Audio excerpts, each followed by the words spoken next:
चलिए आज के क्लास में हम क्या पढ़ेंगे, फाइलम प्रोटोजोआ का जो क्लासिफिकेशन हमने पिछले क्लास में पढ़ा था उसमें क्या क्या पढ़ा था हमने। फाइलम प्रोटोजोआ का सब फाइलम प्लाज्मोड्रोमा का जो क्लास था फ्लैजिलाटा या मेस्टिगोफोरा, जिसमें सब क्लास था फाइटोमेस्टिजाइना या फाइटोमेस्टिगोफोरा, इसके बारे में हमने पूरा पढ़ लिया था। आज की क्लास में किसके बारे में डिस्कस करेंगे हम लोग, सब क्लास जूमेस्टिजाइना या जूमेस्टिगोफोरा के बारे में बात करेंगे। ठीक है, यह रहा हमारा दूसरा सब क्लास जूमेस्टिजाइना या जूमेस्टिगोफोरा। जू का मतलब क्या होता है, एनिमल, और मेस्टिजाइना मतलब मेस्टिस्क का मतलब क्या होता है, व्हीप लाइक स्ट्रक्चर, मतलब फ्लैजिला की बात कर रहा है। ठीक है ना, फ्लैजिला जैसे स्ट्रक्चर पाई जाएगी। ठीक है, जो मेस्टिगोफोरा कहने का मतलब वही है, जू मतलब एनिमल, मेस्टिगो मतलब व्हीप लाइक फ्लैजिला, फोरा मतलब पाया जाना। ठीक है, तो हैबिटेट क्या है भाई, ये इसके अंतर्गत जितने भी प्रोटोजोआ आते होंगे वो सब पैरासाइटिक लाइफ व्यतीत करते होंगे, पैरासाइटिक जीवन जीते होंगे।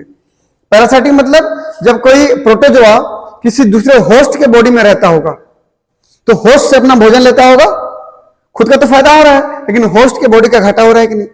तो एक को फायदा और एक को घाटा जहां पे होता है वो रिलेशन पैरासिटिज्म कहलाती है। रिपीट कर रहा हूं, जब कोई प्रोटोजोआ किसी होस्ट की बॉडी के शरीर में रहता है, पोषक जिसको बोलते हो, वहां से भोजन लेता है तो प्रोटोजोआ का तो फायदा हो रहा है लेकिन होस्ट का घाटा हो रहा है। तो इस प्रकार की एक को पॉजिटिव इफेक्ट पड़ा, एक को नेगेटिव इफेक्ट पड़ा, इस प्रकार की रिलेशन पैरासिटिज्म कहलाती है। और जो न्यूट्रिशन ले रहा है वो पैरासाइट कहलाता है।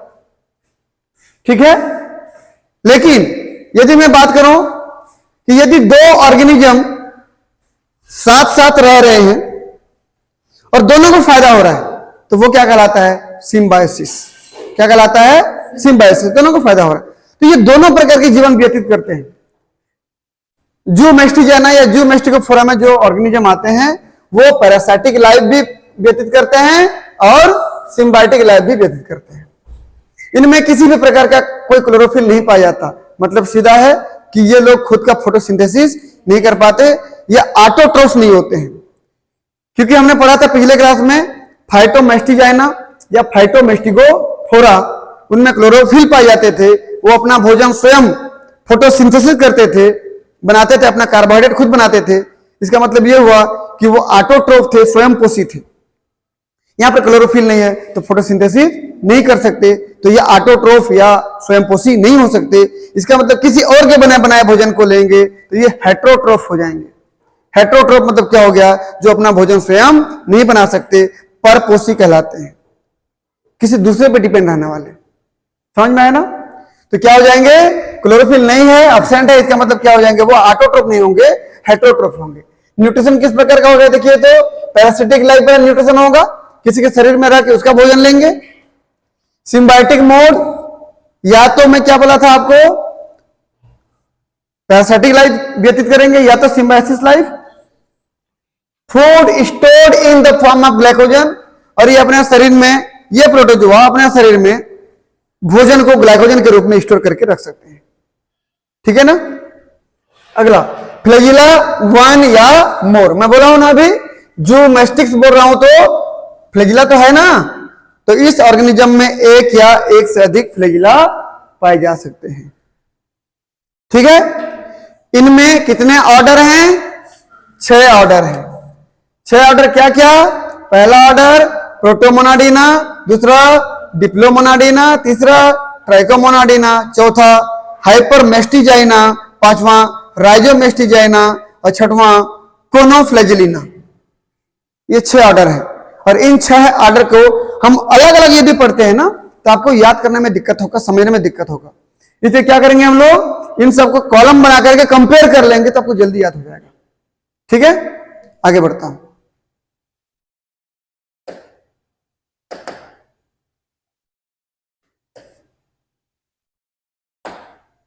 ये एक तरफ सीरियल नंबर है, एक तरफ कैरेक्टर्स है। कैरेक्टर्स में सबसे पहला बॉडी, फिर पेलिकल, फिर फ्लैजिला, फिर न्यूट्रिशन, फिर स्टोर्ड फूड, फिर स्यूडोपोडिया, फिर एग्जाम्पल क्या क्या पढ़ लेंगे। अब यहां पर 6 ऑर्डर है।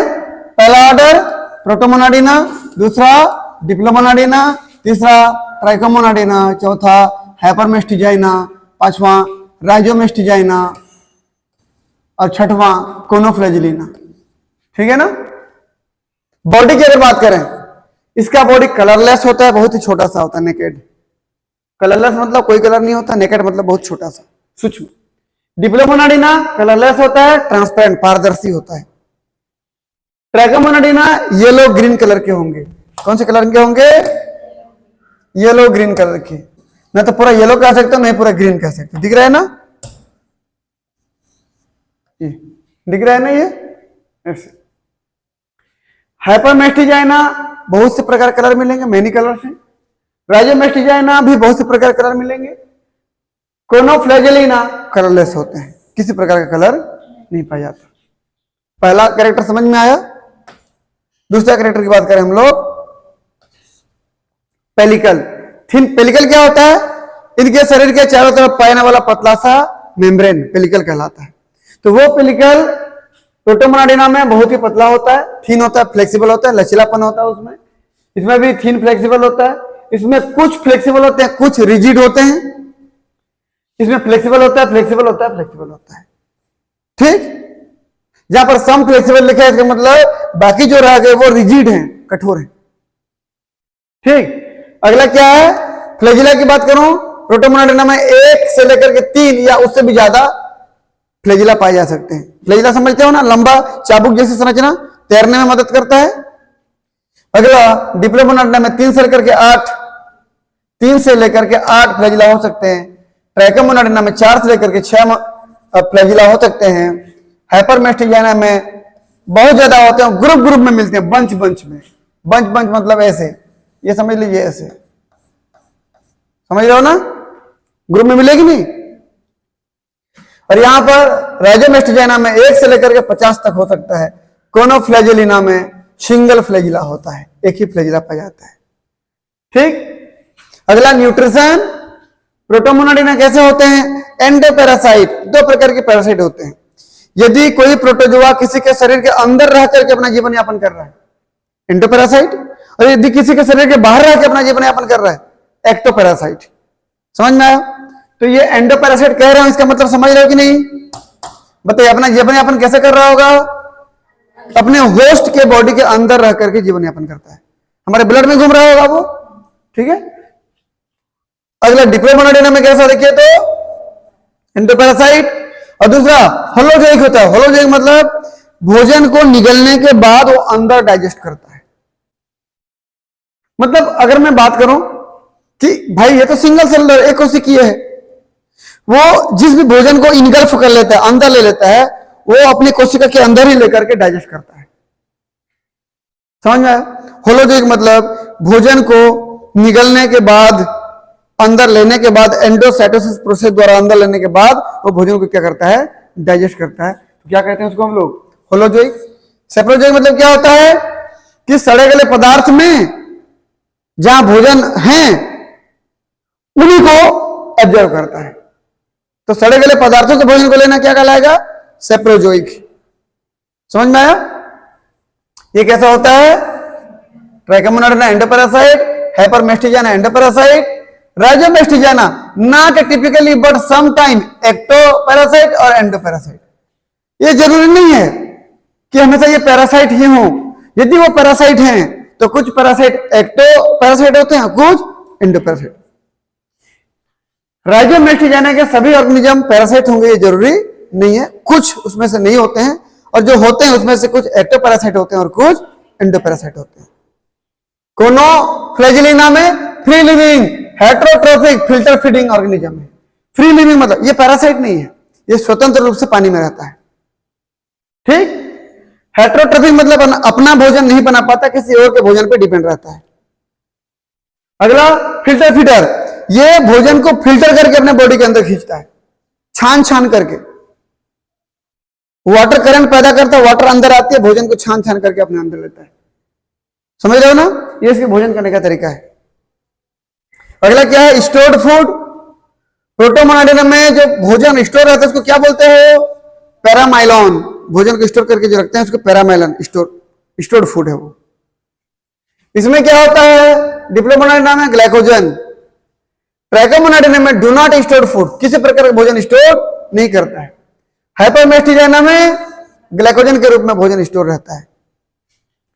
राइजोमेस्टिजाइना में स्टार्च के फॉर्म में भोजन स्टोर रहता है। और कोनोफ्लेजिलिना में partially digested food in food vacuole. इसके शरीर में, कोनोफ्लेजिलिना के शरीर के अंदर जो वैक्यूल्स होती है, वैक्यूल्स में अधपके भोजन को स्टोर करके रखता है। ठीक है ना, ये हो गया।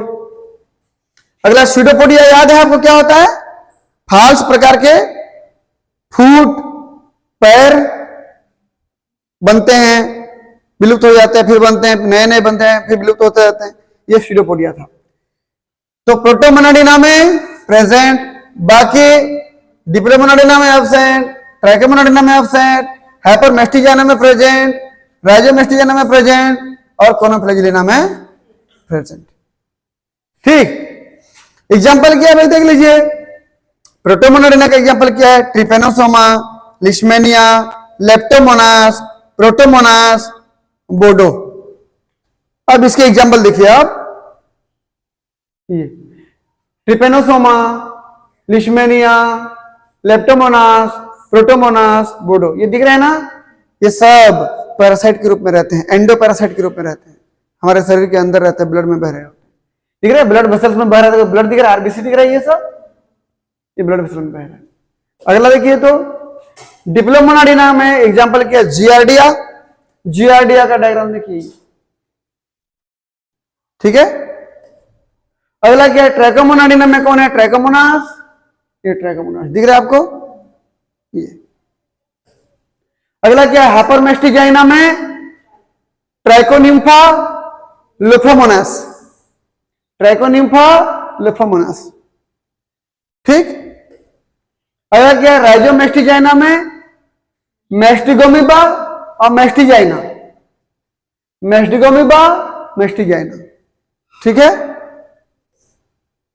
कोनोफ्लेजिलिना में प्रोटेरोस्पोंजिया, ये प्रोटेरोस्पोंजिया दिख रहा है ना आपको। इस प्रोटेरोस्पोंजिया का अगर मैं डायग्राम बनाऊं तो ऐसे बनेगा। प्रोटेरोस्पोंजिया वास्तव में क्या है, प्रोटोजोआ यूनिसेलुलर ऑर्गेनिज्म होते हैं ना, प्रोटोजोआ एक कोशिकीय होते हैं। उसके बाद पोरिफेरा जो आता है मल्टीसेलुलर होते हैं। प्रोटोजोआ यूनिसेलुलर एक कोशिकीय, पोरिफेरा मल्टीसेलुलर बहुकोशिकीय। इन दोनों के बीच की कनेक्टिंग लिंक है, दोनों के बीच में जोड़ने वाली कौन है, प्रोटेरोस्पोंजिया। ये देखिए तो, ये अलग अलग सेल दिख रहे हैं ना आपको,